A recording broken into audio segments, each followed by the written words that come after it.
It has been over 2 years since Joe Biden took office. Wow, time flies. Not fast enough. 1 month before the midterm election, you may remember, Joe Biden gave a speech at Independence Hall. Does this help you ring a bell? It's the one with the blood red background. I believe this should be the defining moment of his presidency, other than the Afghanistan withdrawal, which we'll talk about a little later. But at this speech at Independence Hall, he talked about how you are the greatest threat to America. Unless you think I'm exaggerating, right? Because you think, oh, well, Slater, he didn't say that. Maybe he was vaguely speaking generally about threats to the homeland, and you're thinking that he was implying us, but that's not what he was really saying. I don't know, listen to this. Donald Trump and the MAGA Republicans represent an extremism that threatens the very foundations of our republic. That's pretty specific. So why? Why do MAGA Republicans, that's just a word for conservatives. Why are conservatives the greatest threat to America? MAGA Republicans do not respect the Constitution. They do not believe in the rule of law. They do not recognize the will of the people. What an absolute joke. What a joke! The Democrats are the party who believe in the living Constitution. The Democrats are the party of defunding the police. You want to talk about rule of law? The Democratic president gets up there and says it's the Republicans who don't believe in the rule of law when they're the people who are calling for defunding the police. Are you kidding me? Last clip. They look at the mob that stormed the United States Capitol on January 6th, brutally attacking law enforcement, not as insurrectionists who placed a dagger at the throat of our democracy, but they look at them as patriots. Geez, dagger to the throat of our democracy. This guy, the Viking guy, this guy right here placed a dagger to the throat of our democracy. How about the cave? Maybe it was the autistic caveman guy. Maybe that's who he's talking about. Yeah, maybe it was him. That was the guy who placed a dagger at the throat. Or maybe it was this guy. Maybe it was the guy who put his feet on the desk of Nancy Pelosi's assistant. That was the guy. Oh, we were so close to losing it all. Amazing. So that was the speech he gave. And then 1 month later, Biden and the Democrats held back the midterm election red wave in historic fashion. He walked into the 2020 midterm on his last legs. He was going to get walloped. It was the final blow. And the talk was, when he loses, when Joe Biden loses in historic fashion, can he even continue on as president any longer? How is the party going to kick him out of office in the middle of his term? Oh, right, what are they going to do? And oh, what a bummer for them, because if they kick him out, or if Joe Biden resigns in disgrace, then Kamala's president, which may be even worse for the Democratic Party and, of course, for America. So what are they going to do? But it'll be fun to watch. That was the lead up. And then he wins. In every first-term midterm, the president in power loses seat to the other party in the House. Reagan lost 26 seats, Bill Clinton lost 52, Barack Obama lost 63, Donald Trump lost 40, and Joe Biden only lost 9? 9? That's a win. So now Joe Biden, he walks into the midterms on his last leg, and now he leads the midterms, belle of the ball. Now he's got this momentum to not only finish his remaining 2 years, but to keep this party going for another 4. You might as well. Now he's 80 today. He's 80 today. He'll be 82 at the start of his next term. He'll be 86 by the end of it. I don't care what party he is. Objectively, we should not have 80-year-old presidents. There's no question that there's cognitive decline when you hit your 80s. It's just part of life, nothing to be ashamed of. Even if someone is perceived to be as sharp as a tack and they're 80, it's not a good idea for them to be commander-in-chief and leader of the free world. Certainly not someone who has already shown signs of dementia. So there's no way he'll actually run again. Is there? Never underestimate the arrogance of these people. This is why I believe these classified documents was a setup. I recognize this is a bit of a conspiratorial view, but anything's possible these days. Make it not make sense. Why did they stumble over these documents now? After 6 years of them sitting there, now they find them in his garage? How did they keep finding documents? Every day there's a new batch of documents. It's odd. And why didn't they just put them back? He's the president after all, just put him back. Why did this story even break? Every other story that can make Joe Biden or the Democrats look bad, they just make it go away. They Paul Pelosi the entire story. It's gone. You never hear from it again. But these classified documents have the smell of a classic media propaganda campaign, a drip, a little bit every day, a little drip, little drip, little drip, keep it in the news, keep it in the front of the mind to try to take Biden down. That's what I think. But we'll save that for a different special. I want to take a couple minutes here and talk about his first 2 years. Let's reflect on what was, and then we'll spend the second half on the special on what his next 2 years is going to look like, especially now that the Republicans control the House. I believe that Biden did well in the midterms because the Republicans did not present an alternative message. When inflation was 12%, Republicans thought all they needed to do was to be not that guy, right? Republicans thought that people would vote for anyone other than the people in power. Well, I mean, that's what people have always done. So the Republicans played it safe, and they didn't make any arguments as to why you should be voting for them. But now we know that wasn't enough. Republicans never made the case as to why Republicans are better than the Democrats, and they lost. That's one reason. But also, I believe it is true that if you look at Biden's first 2 years from a Democrat's perspective, so you got to get in the mind of a Democrat voter, his first 2 years are pretty good. Now, obviously, I think it was terrible, don't get me wrong, but from a Democrat's perspective, from your average American's perspective, there was enough there in the first 2 years to grab onto, and that's all they needed. And you're thinking, how can that be? How could anyone think that these were a successful first 2 years? What are you talking about?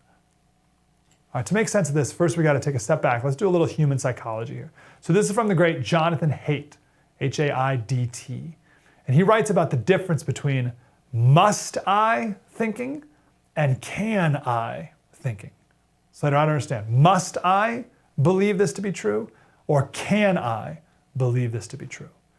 So here's the quote. This is from his book. It's a must read. It's called The Righteous Mind, Why Good People Are Divided by Politics and Religion. It's a wonderful book you gotta read. Here's his quote. He said, when we want to believe something, okay, this is key. When we want to believe something, we ask ourselves, can I believe it?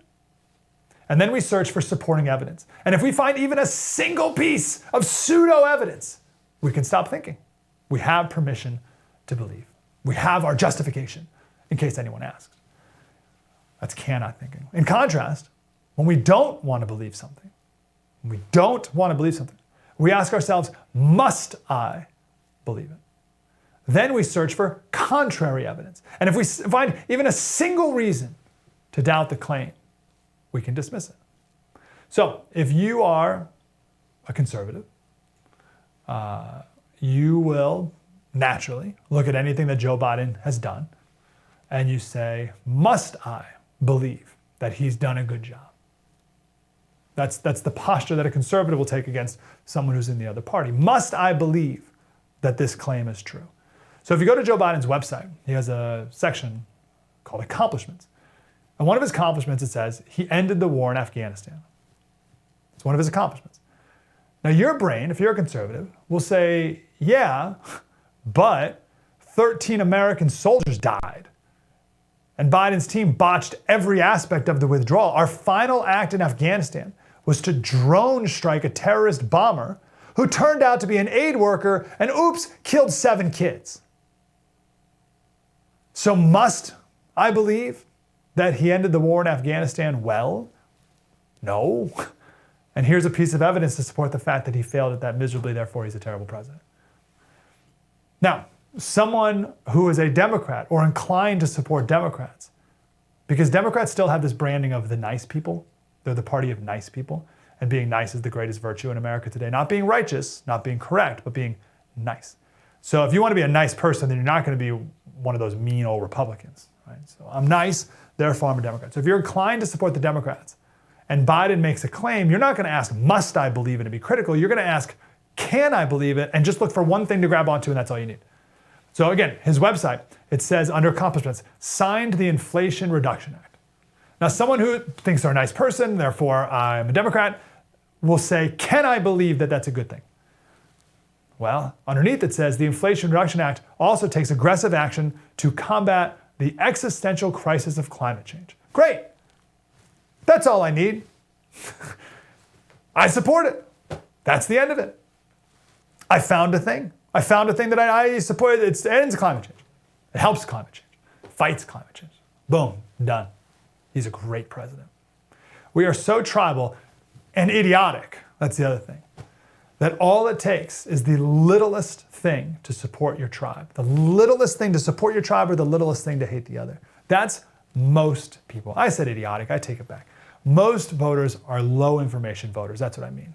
I take the word back. What I'm saying is true. Most voters are low information voters. Most people still believe what they're told and are not nearly as informed as you are watching the First TV right now. Not even close. We have must-I thinking and can-I thinking. There's very little objective analysis anymore, very little second-order thinking, as it's called. So first-order thinking is just on the surface. Joe Biden says he passed this bill and it does this, therefore good. That's first-order thinking. Second-order thinking is when you ask a question, you look beyond just what you're told and you look beyond the immediate intent of something and you look at the actual consequences of something. That's second-order thinking and no one does that. I'll give you an example.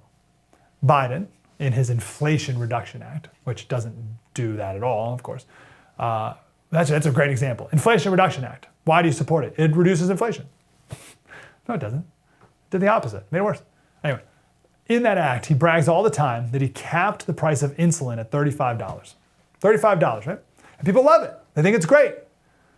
They think it's great because they don't have any critical thinking. Michael Rose is a doctor at Johns Hopkins. He says that this capping of the price of insulin will save the lives of 600 people a year who cannot afford their insulin at the current price, and they run out at the end of the month. But, again, that's first order thinking. If you stop there, that's your first order thinking. Oh, I saved 600 lives. But, if you consider the unintended consequences, this could result in more deaths overall.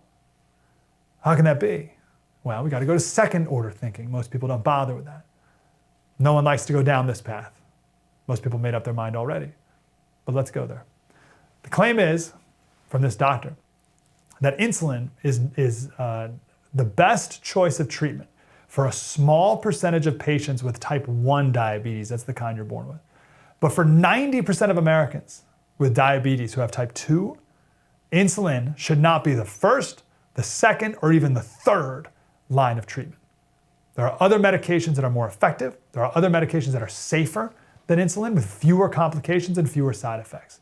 But now that Joe Biden has made insulin $35, it's now so cheap, it has jumped to the front of the line for doctors who are prescribing it. But it shouldn't be in the front of the line.